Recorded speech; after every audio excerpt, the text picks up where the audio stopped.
नमस्कार दोस्तों, तो बहुत बहुत स्वागत है आपका मेरे चैनल पर। और आज हम इस वीडियो में भारतीय नागरिक सुरक्षा संहिता 2023 की धारा 11 से संबंधित महत्वपूर्ण एमसीक्यू लेकर आए हैं, जो कि जुडिशरी एग्जाम के लिए काफ़ी ज़्यादा महत्वपूर्ण होते हैं। तो चलिए समझते हैं।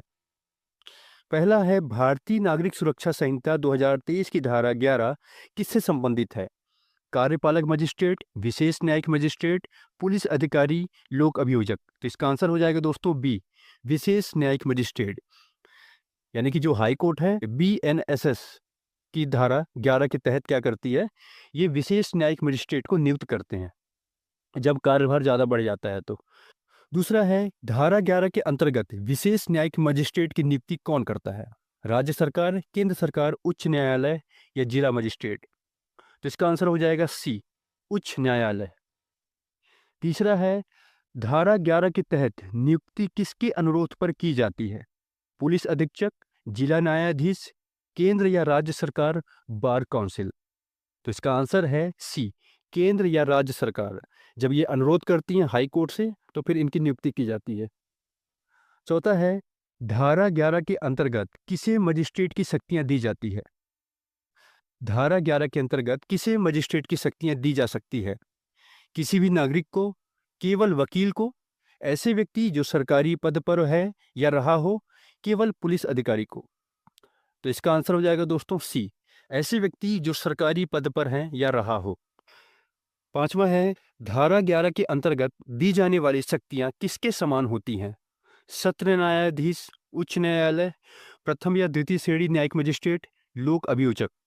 तो इसका आंसर है सी, प्रथम या द्वितीय श्रेणी न्यायिक मजिस्ट्रेट। क्वेश्चन नंबर 6, धारा 11 में नियुक्त मजिस्ट्रेट को क्या कहा जाता है? कार्यपालक मजिस्ट्रेट, विशेष कार्यपालक मजिस्ट्रेट, विशेष न्यायिक मजिस्ट्रेट, स्थायी मजिस्ट्रेट। तो आप समझ गए होंगे दोस्तों कि इसका आंसर है सी, विशेष न्यायिक मजिस्ट्रेट। इन्हें ही धारा 11 के अंतर्गत नियुक्त किया जाता है। सातवां है, धारा 11 के अंतर्गत नियुक्ति समानतः किन अवधि के लिए होती है? आजीवन, 5 वर्ष, 2 वर्ष या 1 वर्ष से अधिक नहीं। तो इसका आंसर हो जाएगा दोस्तों डी, 1 वर्ष से अधिक नियुक्ति नहीं होती है। अधिक से अधिक 1 वर्ष है और कम भी हो सकता है।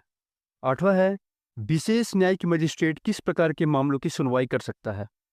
सभी आपराधिक मामले, केवल दीवानी मामले, नियुक्ति आदेश में बताए गए विशिष्ट मामले, केवल गंभीर अपराध। तो इसका आंसर हो जाएगा सी, नियुक्ति आदेश में बताए गए विशिष्ट मामले। नौवां है, धारा 11 के अंतर्गत नियुक्त व्यक्ति में क्या होना आवश्यक है? राजनीतिक अनुभव, पुलिस ट्रेनिंग, विधिक योग्यता या अनुभव, प्रशासनिक सेवा। तो इसका आंसर है सी, विधिक योग्यता या अनुभव। अब है 10वां, धारा 11 के अंतर्गत शक्तियां किसके आदेश से दी जाती हैं? राज्यपाल, मुख्यमंत्री, उच्च न्यायालय के आदेश से, गृह मंत्रालय। तो दोस्तों जब धारा 11 के तहत उच्च न्यायालय क्या करता है, नियुक्त करता है, तो जो शक्तियां हैं तो वो भी उच्च न्यायालय के द्वारा इनके ही आदेश पर दी जाती है। क्या धारा 11 के तहत नियुक्त मजिस्ट्रेट स्थायी होता है? हाँ, नहीं, केवल राज्य में, केवल केंद्र में। तो इसका आंसर हो जाएगा दोस्तों बी, ये क्या होते हैं, स्थायी नहीं होते हैं। 12वां है, धारा 11 का मुख्य उद्देश्य क्या है? पुलिस शक्तियां बढ़ाना, न्यायालयों पर बोझ कम करना, राजस्व वसूली, प्रशासनिक नियंत्रण। तो इसका आंसर हो जाएगा बी, न्यायालयों पर बोझ कम करना। क्योंकि जब बोझ बढ़ जाता है तभी धारा 11 के तहत उच्च न्यायालय विशेष न्यायिक मजिस्ट्रेट की क्या करते हैं, नियुक्ति करते हैं सरकार के अनुरोध पर। क्वेश्चन नंबर 13 है, धारा 11 के तहत नियुक्त मजिस्ट्रेट किस संहिता के अंतर्गत कार्य करता है? भारतीय दंड संहिता, भारतीय साक्ष्य अधिनियम, भारतीय नागरिक सुरक्षा संहिता, दीवानी प्रक्रिया। तो आप समझ गए होंगे दोस्तों, ये है भारतीय नागरिक सुरक्षा संहिता। धारा 11 में नियुक्ति किस प्रकार की होती है? स्थायी, अस्थायी, संविदा, चुनावी। तो ये होती है कैसी दोस्तों? अस्थायी नियुक्ति इनकी होती है। 15वां है, विशेष न्यायिक मजिस्ट्रेट की नियुक्ति नियम कौन बनाता है? संसद, राज्य सरकार, उच्च न्यायालय या फिर गृह मंत्रालय। तो उच्च न्यायालय। 16वां है, धारा 11 किस अध्याय से संबंधित है? जांच, विचारण, न्यायालयों एवं मजिस्ट्रेट या अपील।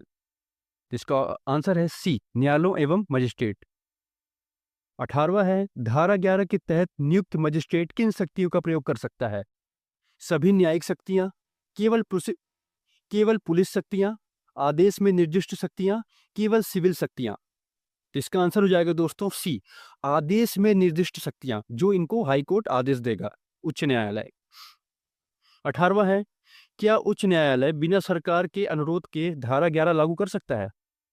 क्योंकि जैसा कि अभी तक आपने पढ़ा कि जो सरकार अनुरोध करती है तो उच्च न्यायालय करता है, लेकिन क्या बिना सरकार के अनुरोध करे ऐसा हो सकता है? हाँ, नहीं, केवल आपातकाल में, केवल केंद्र में। तो इसका आंसर हो जाएगा दोस्तों बी, नहीं। प्रश्न क्रमांक 19, धारा 11 में किस श्रेणी की मजिस्ट्रेट की शक्तियां दी जा सकती है? धारा 11 में किस श्रेणी की मजिस्ट्रेट की शक्तियां दी जा सकती है? केवल प्रथम श्रेणी, केवल द्वितीय श्रेणी, प्रथम या द्वितीय श्रेणी या सत्र श्रेणी? तो इसका आंसर हो जाएगा दोस्तों सी, प्रथम या द्वितीय श्रेणी। क्वेश्चन नंबर 20वां, धारा 11 का सही कथन कौन सा है? यह पुलिस से संबंधित है, यह केवल दीवानी मामलों पर लागू है, यह विशेष न्यायिक मजिस्ट्रेट की नियुक्ति से संबंधित है, यह अपील से संबंधित है? तो इसका आंसर हो जाएगा दोस्तों सी, यह विशेष न्यायिक मजिस्ट्रेट की नियुक्ति से संबंधित है। तो दोस्तों प्रत्येक धारा के बारे में अभी तक हमने अच्छे से डिटेल से समझाया हुआ है। अगर आप वाली वीडियो देखते हैं तो आप इजीली ये वाले क्वेश्चन आराम से कर लेंगे। तो मेरे चैनल पर जाकर सभी सेक्शन से रिलेटेड वीडियो आप देख सकते हैं। और भी एमसीक्यूज के लिए चैनल को सब्सक्राइब कर लें। वीडियो अच्छी लगी तो वीडियो को लाइक करें। मिलते हैं दोस्तों नेक्स्ट वीडियो में, तब तक के लिए अपना ख्याल रखें।